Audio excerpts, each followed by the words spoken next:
Get started in just about 1 minute.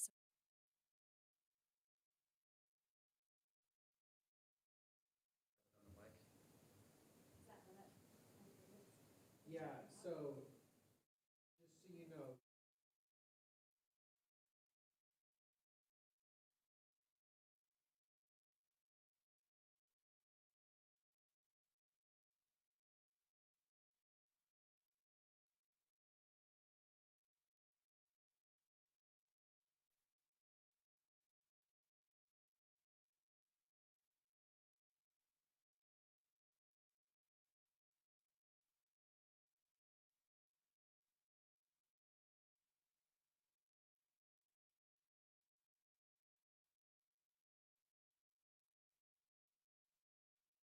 Okay, get started.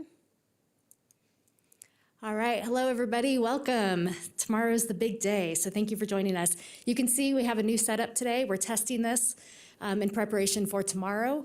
We'll be in the commission chambers here at the county complex tomorrow. So those who are here, I know there are some media planning on being here on site. You are able to come in. We have lots of room for social distancing, but we will also be doing this via Teams as we've been doing, and you should all have those links, but let me know if you don't. We'll be sending out another media advisory today with those links included. We'll also be streaming on YouTube. We'll be on YouTube really throughout the day tomorrow, and then we'll be preempting with these briefings throughout the day. So with that, the lady of the hour, Deanna, will give an update on what to expect tomorrow, and then we'll take questions.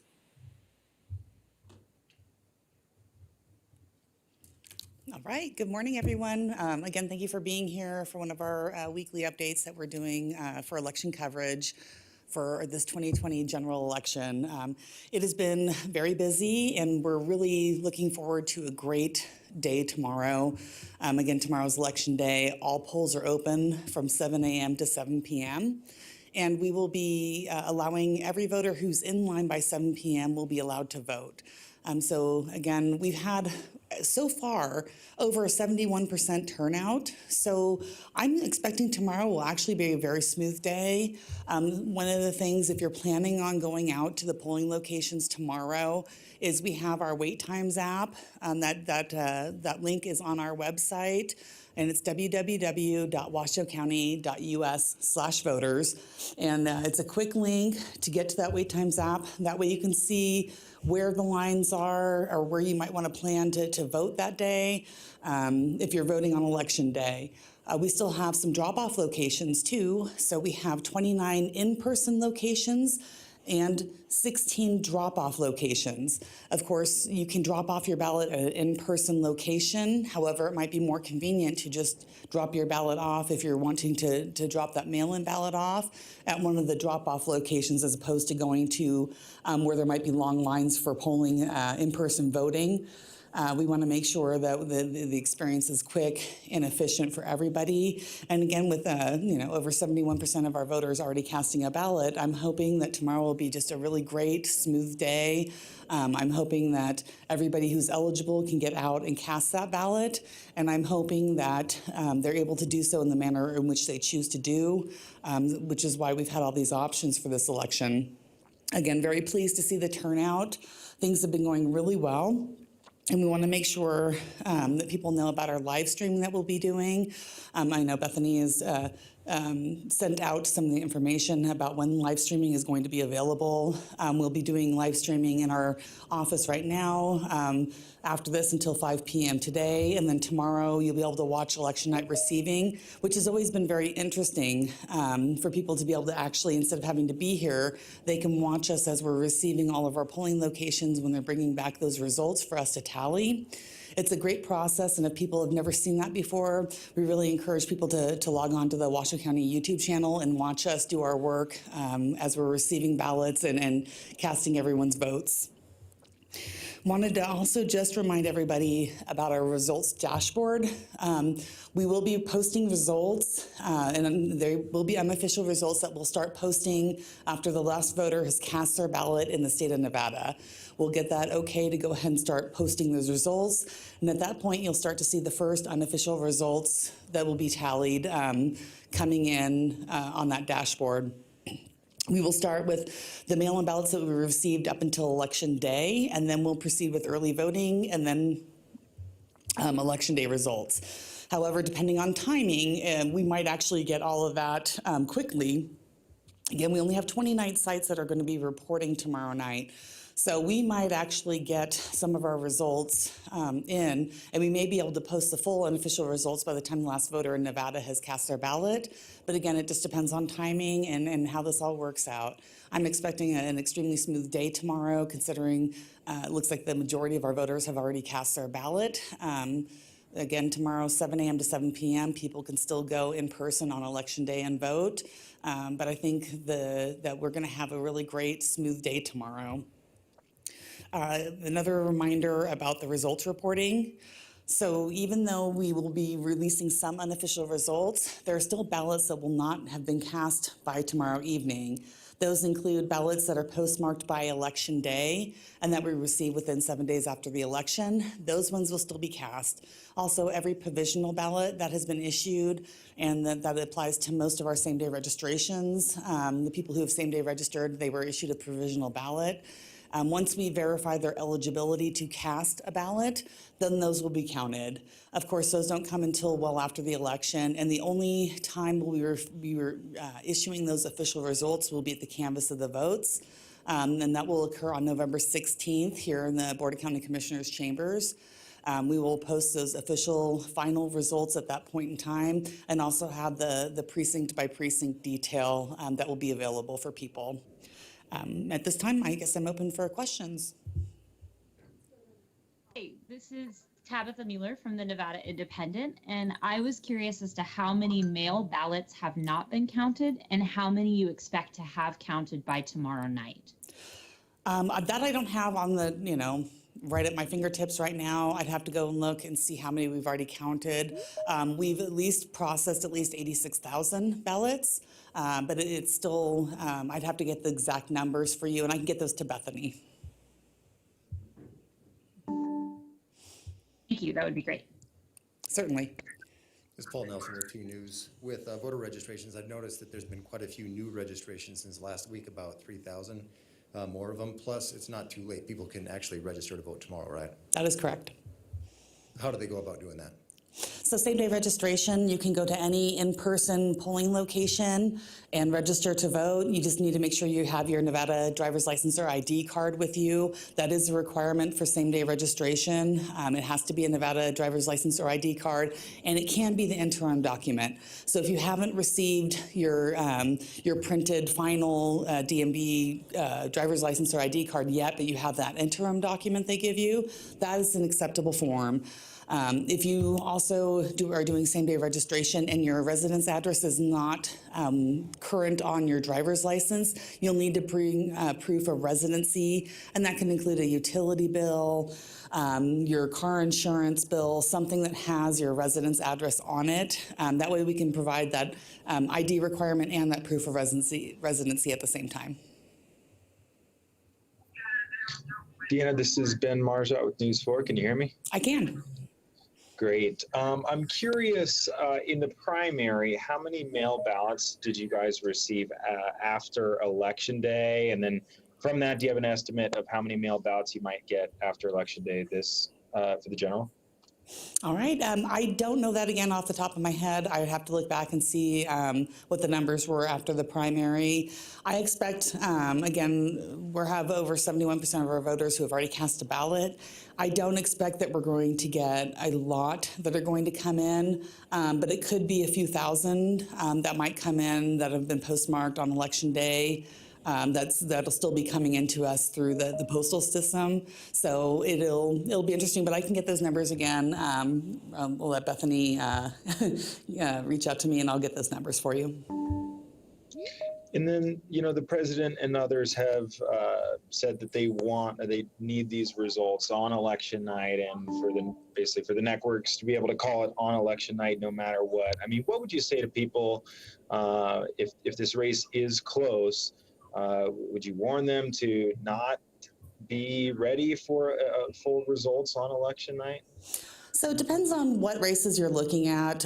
For the most part, I wouldn't expect, even our local races, I wouldn't feel comfortable feeling that election night results were going to be, representative of what is going to be the official final results. We have ballots that are coming in. We have those provisional ballots that will still be counted. One of the hard things is each state has different laws. This law for us to accept ballots after election night just changed in the 2019 legislative session. So in prior years, on election night, the unofficial results were typically the results, almost the official results other than provisional ballots that you would expect. But now people are allowed to vote that full provisional ballot, and also that we're allowed to, that we're required to process ballots that are received after election night if they're postmarked by election day. Even small races, close races, they could change. So it really is going to be until the last provisional ballot is cast, I think, until it can be certified as being an official result and something that people can actually, I don't want to say, put a pin in it at that point. Thank you. Mm-hmm.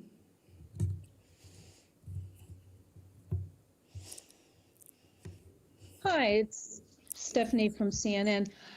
Question for you about any problems in the early voting with observers at all? And also, has there been any slowdown in the ballots, mail-in ballots getting to you guys?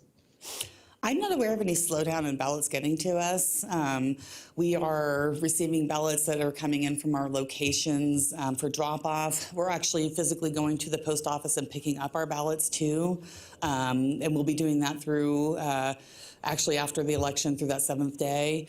Observers, I mean, I think the biggest thing out there, the only thing I heard, I think that might have been the biggest concern was because of the amount of observers that wanted to be at some locations, there wasn't a lot of room, so it was harder to social distance. Putting in 2 people at each location is typically what we at least strive to have. Some locations wanted 3, and the locations were just not big enough to really accommodate 3 observers while maintaining social distancing.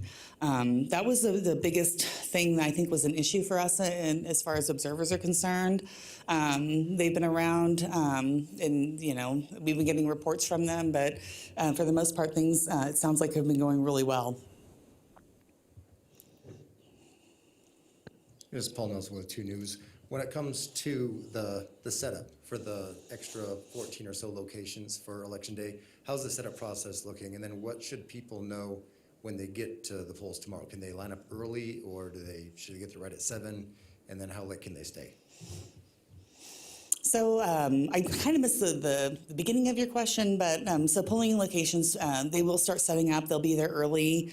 We usually ask them to be there at least at 5:30 a.m. to make sure that they have everything prepared and ready for, we open right at 7 a.m. So we want to make sure that the first voter is able to process at 7 a.m. in the morning. People can start lining up sooner. They just won't necessarily be allowed to go into the polling location. And our last voter, the last person who is actually in line at 7 p.m. will be allowed to vote.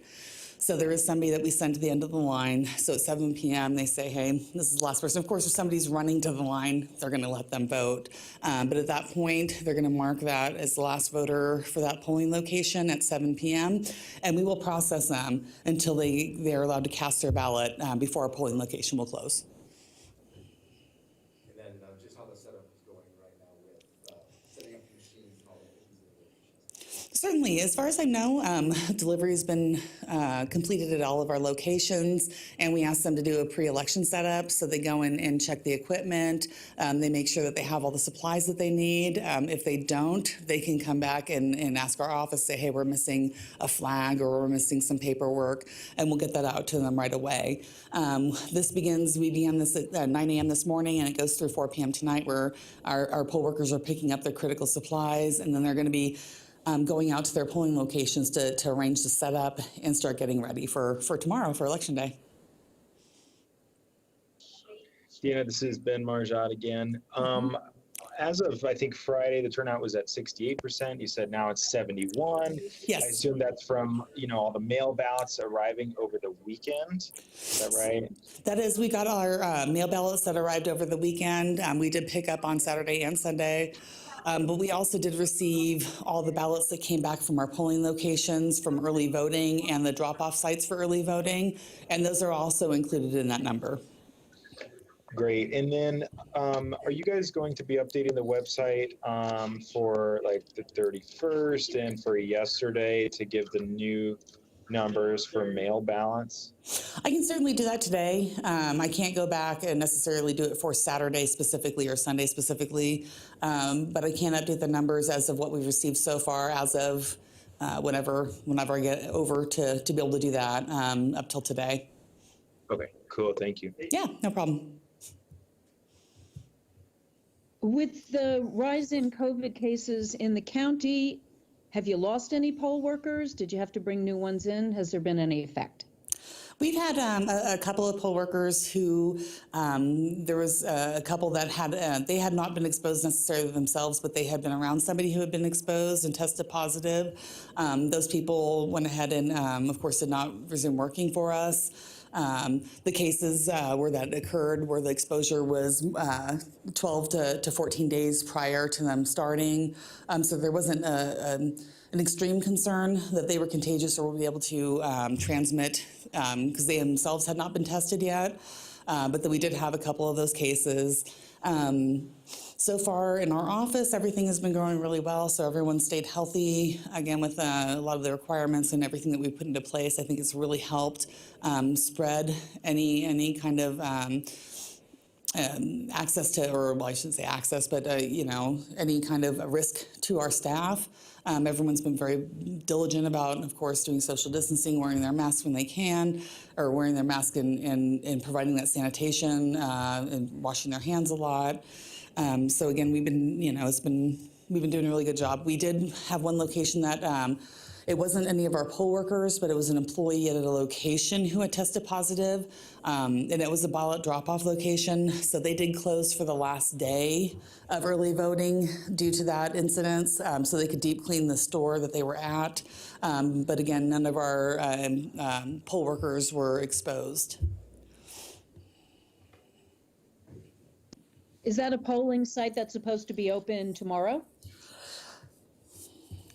It's not an in-person location. It may have been a ballot drop-off location. I do believe it would still be open if it was, but again, I'd have to look at our schedule to see which location that was.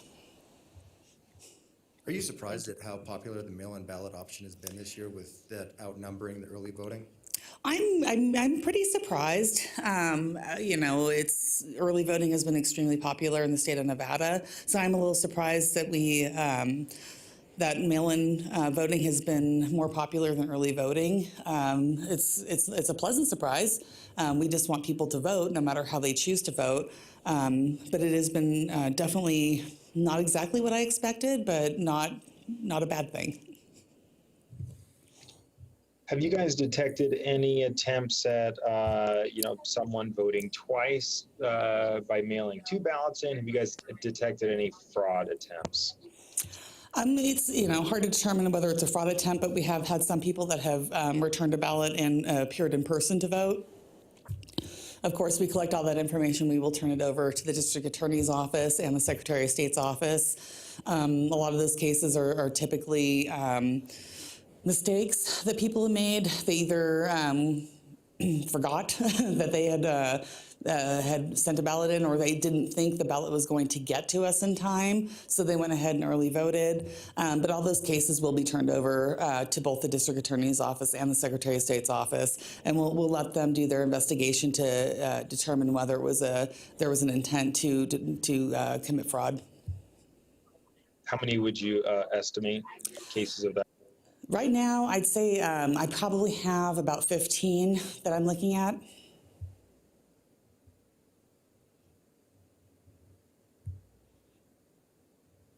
Hi, Deanna. It's Garshpal with Cola 8. Have you had any issues of voter intimidation?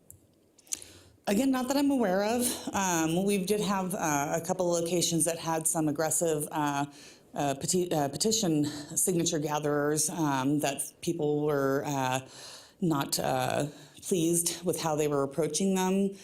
Each of those instances was resolved. And again, for the most part, during early voting, we haven't seen any real attempts for intimidation, just other than, of course, people being a little bit heightened over this election and being a little more sensitive to things that are occurring around them. So, of course, you know, I ask that everyone please keep that in mind. Also, when they go to the polls, we want it to be a good experience for everybody that's going to vote, but also that their fellow citizens have that right to vote and in a non-adversarial environment.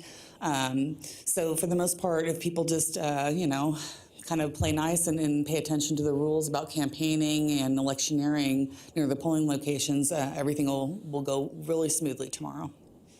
Have there been issues with people who refuse to wear a mask? We've had a few of those cases, but again, nothing that has been no rampant locations that had, you know, 20 or 30 people coming in. It's been just one-offs here and there. Again, our poll workers are trained on how to handle that. So when those people did come to a polling location, they weren't able to disrupt other people voting. And so that was an improvement over the primary election. But again, you know, they have that right to vote too. So making our accommodations that we made and switching our tactics from the primary to the general election, I think really helped. At least let them exercise their right to vote, but also facilitate all of our other voters at those locations. Excuse me. Is there something specific you're keeping a close eye on for tomorrow? Gosh, you know, just overall safety and security. Excuse me. We want to make sure that our polling locations are safe and secure, and that our poll workers are doing sanitation and providing that. Thank you. I forget that talking for, you know, so long kind of dries out your throat.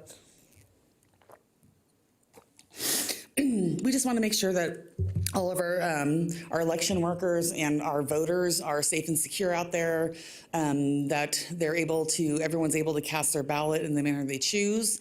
Again, just keeping in mind, hopefully we keep the dialogue and the tenor of voting out there in the spirit of for which it should be, which is, you know, casting a ballot to you know, have a voice in who your elected officials are, and that everyone remembers to take, you know, keep that in consideration when they go to vote, and that they allow consideration for other voters too. So those are the things that we're kind of looking at. But again, you know, the fact that we've had over 71% of our voters already cast a ballot, that doesn't leave a whole lot of people that will be needing to cast a ballot tomorrow. So again, I'm hoping just we have enough locations out there to accommodate everybody. Please look at that wait times app. Make sure you plan your route and the time of day that you want to go. We still have the drop-off locations. People can drop off their mail-in ballot. So there's a lot of opportunity still for people to vote. But again, just, you know, in the overall scheme of this election, really pleased how things have been going. Very optimistic for tomorrow. I think it's going to be a great day. And again, I just hope everyone gets out there who's eligible and wants to vote will be able to get out there and you know, exercise their right to vote. There's been issues in Hi. California with the fake drop-off boxes. Have there been any issues here in Washoe County? For fake drop-off boxes in Washoe County, I have not been alerted to any of them.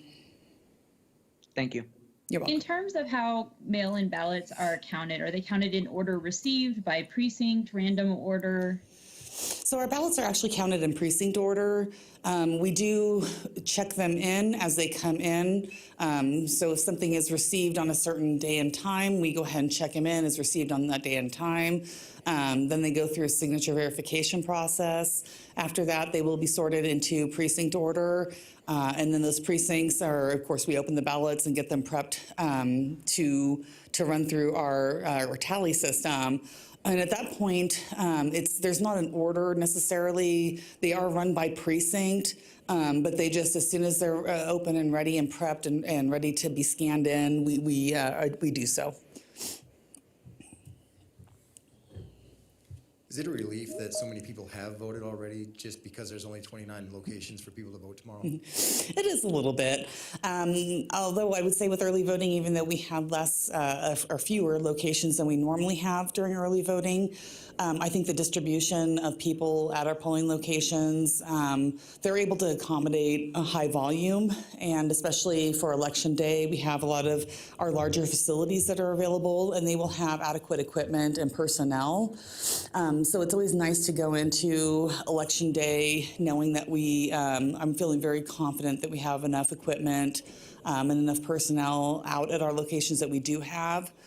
So that people, I mean, I don't expect that we're going to see extremely long lines. We'll see some lines, of course. We always do on election day, but I think they'll be processed quickly. Some of our larger locations that can accommodate more voters. Again, people check out that wait times app, check out and see if you're planning on going to one location that's smaller and there's a larger location that's close by and it only has a 5-minute wait, it might be worth a drive a couple miles to go to that other location that has that lower wait. So please utilize that wait times app. I think it'll really make a difference for people.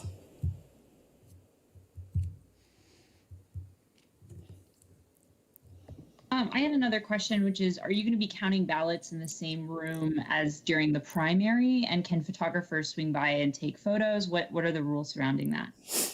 Yes, we do. So the same location as our election central is kind of what we call it internally. That's where we receive all of our results from our in-person locations, but it's also where we process all of our mail-in ballots. I would work with Bethany on setting up a time to come and view. We do have immediate availability for tomorrow, both watching our processing, or also we have our live streaming that we're going to be hosting in the Board of County Commissioners chambers, so you can actually watch that process live streaming from there as well. The back area does get pretty packed with people. There's a lot going on. So we do have the live streaming that's available, so people can watch that either remotely or they can come to our office or to the county complex and also view from the Board of County Commissioners chambers.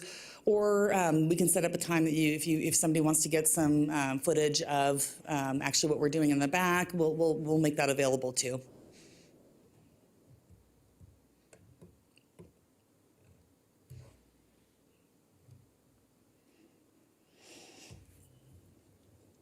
All right, I'll let you take back. To noon, and it sounds like no more questions. So just to reiterate for tomorrow, we'll make Deanna available sometime in the afternoon on Wednesday to do a wrap-up briefing like this. We can't promise anything in the morning, just not knowing what tomorrow is going to be like. So Wednesday, we will do some sort of wrap-up with Deanna. Tomorrow, media, of course, are welcome at all the polling sites. It helps if you give the polling place manager a heads up that you're there, just so that they know what's going on. It's their responsibility to know what's going on in their polling place. So that is helpful. Of course, we're maintaining all the proper social distancing requirements. So you may see a bottleneck going into the polling place. Check out the exit. I've noticed this as I've been around to some of the locations, that the exit is actually much easier to access people and talk to them without creating a bottleneck at the entrance. And we will be doing these media availabilities tomorrow at 11:30, 3:30, and 7:30. We do have room here in the chambers for those who happen to be here in person. If you want to come see this in person, it will also be via Teams link, as we've been doing. And we'll have everything available on YouTube, on Charter Channel 193. That's our Washoe County TV channel. So they'll be streamed there. And if you want to come in person, if you want to send me an email and give me a heads up, just so we can kind of track who's going to be around and make sure that there's room for everybody, or we can make accommodations if necessary. You should all have my email, but it's bdrysdale@washoecounty.us. And you'll be getting another update from me later this afternoon with links to everything tomorrow. So with that, thank you, and we'll see everybody tomorrow.